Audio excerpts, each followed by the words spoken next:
Welcome to Movie Tree Recaps. Have you ever heard of a mermaid who fell in love with a man? In today's episode, I will explain the story of the legend of Blue Sea. Hit subscribe and share. Every view is an opportunity to make us better and push us to believe we can do more. You are the wind that keeps us going. Thank you. Shimching the Mermaid and Hyo Junhee, a witty con artist, are the main characters in the series. Their story is juxtaposed with the parallel story of their Joseon era incarnations, the mermaid Seehawa and townhead Kim Damyeon, focusing on rebirth, fate, and unrequited love. During the Joseon period, a mermaid saves a nobleman's son, Kim Damyeon, from drowning. Following the incident, the two children become close friends, and Damyeon names her Seehawa after his deceased younger sister.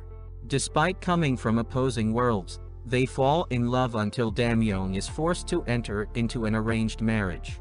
Seehawa intends to live on the land with Damyeon, but because she has not reached adulthood, she cannot transform her fishtail into a pair of humans. She decides to leave Damyeon forever after learning of his marriage. Nonetheless, Damyeon's love for Seehawa compels him to abandon his wife on their wedding night and dive into the sea to find her. Seehawa, who is distraught, saves him from drowning and immediately erases his memories of her and their love so that he will not look for her again. After years apart, their paths cross again as adults when Seehawa is discovered trapped in a cave after a storm and brought before Damyeon, now a widowed town official. While Damyeon has no recollection of Seehawa, he feels sorry for her and releases her. This enraged the town innkeeper, nobleman Yang Seung-gil, who had intended to exploit Seehawa for monetary gain. Yang plots Damyeon's overthrow with the help of his materialistic concubine, Han Nan, as he murders those who stand in his way, and spreads rumors that Damyeon is unfit to rule due to being bewitched by a wicked mermaid, allowing him to capture Seehawa as the village panics.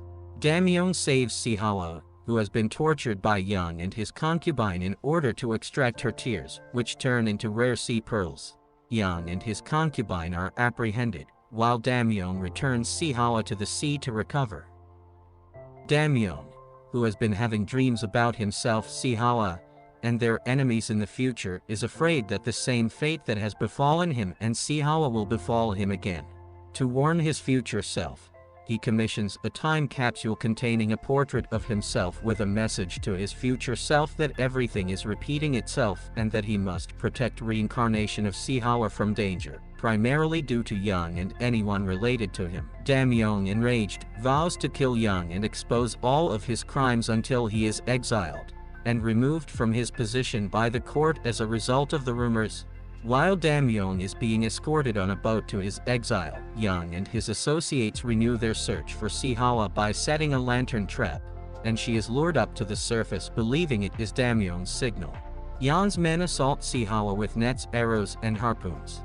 Damyeon requests that the boat turn around after noticing the floating lanterns from a distance, and a fight ensues between the guards and Yang's men. Damyeon dives into the water just as Yang's son's harpoon impales him from behind, saving Seehawa. Seehawa thrusts the harpoon deeper into Damyeon's body and stabs herself as he dies in her arms. Damyeon's belongings are carried away by the sinking boats, and Damyeon's jade bracelet, which he had given Seehawa earlier, slides off Seehawa's hand as she dies and is lost to the ocean. After the surviving officials clear Damyeon of the false accusations, Yang and his concubine are executed for their crimes. Yang extorted and poisoned a merchant, and the merchant's son Park Moo avenges his father. In the present day, young Hyo Junhee flees his home after his parents' divorce and his father obtains custody of him. After his marriage with Kang Seoi, his father Hyo Jung adopts stepson Kaihyun. After the divorce, Junhee's mother Mo Yuran works as a housekeeper because she has run out of money. During his search for his mother, Junhee becomes a con artist, employing his good looks, wits, and hypnotic abilities in scams with his mentor Jo Namdoo and computer hacking genius Teo. Junhee takes a vacation to Spain with the money he earned from his scams. He meets a mysterious woman with an odd demeanor who breaks into his hotel room. He calls the cops, who arrest her as a suspect in recent thefts in the area, but Junhee saves her after noticing a jade bracelet on the woman's arm. Junhee sends Namdoo a photo of the woman with the jade, and Namdoo confirms over the phone that the jade is genuine and unimaginably expensive due to its quality. Meanwhile, Junhee is being pursued by gunmen hired by a wealthy businesswoman who has fallen for Junhee's scams. He pursues the mysterious woman all the way until they are cornered on a cliff overlooking the sea. They jump into the water, and the woman, who is revealed to be a mermaid, kisses him to erase his memories of her but promises to follow him to Seoul. Junhee returns to Seoul haunted by the gaps in his memories, and Jo Namdoo claims that he was with a girl who wore expensive jade. The mermaid arrives in Seoul after 3 months of travel, wandering around for days until she runs into Junhee. He recognizes her as the woman Namdoo refers to from the pictures he sent Namdoo, and interrogates her about her identity and why he can't remember her, though she hesitates to respond. He takes her to his house and names her Shimching. He allows her to stay at his house for several days to recollect and sort out his memories of her, but he forces her to leave because she is unwilling to help him remember anything significant. That evening she is hit by Kai Hyan's car, prompting Junhee to decide to drive her back to his house. Following this, they become increasingly close. Junhee learns of Dam Yeon's world and fate through dreams and mysterious artifacts such as the jade bracelet, a vase with an image of a mermaid kissing a man in modern-day clothes, and a portrait of Kim Dam-yeon with the inscription "Everything is repeating itself," concluding that he and Shimching are reincarnations of Kim Dam-yeon and Sihawa. Through his consultations with Professor of Neuropsychiatry Jin Kyan-won, he is able to recover his lost memories as well as the entirety of his dreams about Kim Dam-yeon and Sihawa. He can also hear Shimching's inner voice. He discovers that she is a mermaid, and that unless she returns to the sea if he does not love her, her heart will harden and eventually stop beating. Kang Seo-hee, Junhee's stepmother, hires fugitive Ma De-young to assassinate Junhee as part of her plan to inherit Hyo-jun's fortune. She has also secretly administered small but potent doses of anticholinergic and monkshood extract to Hyo-jun, contributing to his failing health, particularly his vision. Kai Hyan nurses him dutifully, completely unaware of his mother's betrayal. Ma De-young tries and fails several times to murder both Junhee and Shimching. Shimching surprises Ma De-young during an attempted murder, after which she erases Ma De-young's memories and learns the fate of their Joseon-era incarnations Kim Dam-yeon and Sihawa. Despite conflicts and the fear of impending doom, Junhee and Shimching coexist peacefully. Shimching also reunites Junhee with his mother Mo Yuren, who quit her job as a housekeeper.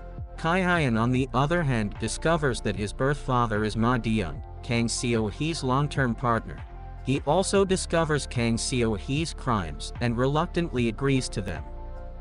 Kang Seo-hee finally kills Hyo-jun with monkshood after becoming aware of Hyo-jun's suspicions. Junhee busts Kang Seo-hee with the help of Shimching, Jo Namdoo, and police officer detective Han Dong-pyo, revealing her real name as Kang Jae-yeon, and her schemes. As he is being arrested, a rage Kai Hyan grabs a police officer's gun and shoots at Junhee, but Shimching takes the shot to save him. Kang Seo-hee and Kai Hyan are both arrested, and Kai Hyan commits suicide while in custody by drinking monkshood poison. Shimching, as a mermaid, survives the fatal injury and recovers miraculously, astounded by hospital staff. Junhee discovers that Ma De-young is paying a visit to Professor Jin Kyan-won. As Junhee, Jo Namdoo and Officer Han Dong-pyo rush to save him, Ma De-young recalls his past life and learns that his incarnation, Yang Seung-gil, and his concubine, Hong Nan, were executed by Park Moo, Jo Namdoo's incarnation.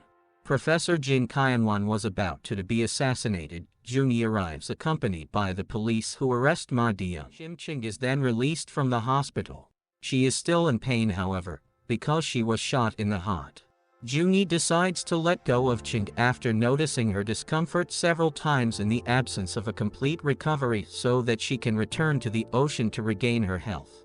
Shimching erases Junhee's memories of her before leaving, even though he disagrees with the idea, and later of everyone who knew her except Yuna, an elementary school student who is the reincarnation of a daughter of a mermaid and a human fisherman. 3 years later, Junhee is a prosecutor, Jo Namdoo is a lecturer, and Teo is engaged to Cha Xia, who is now a white hacker. Shimching recovers completely and returns to Seoul to meet Junhee. Junhee recognizes Shimching despite his lost memories, and it is revealed that he recorded his life with Shimching in case his memories are lost again. Shimching becomes pregnant after they move to a house near the sea. Junhee eventually saves them from the fate foretold by Kim Dam-yeon's visions.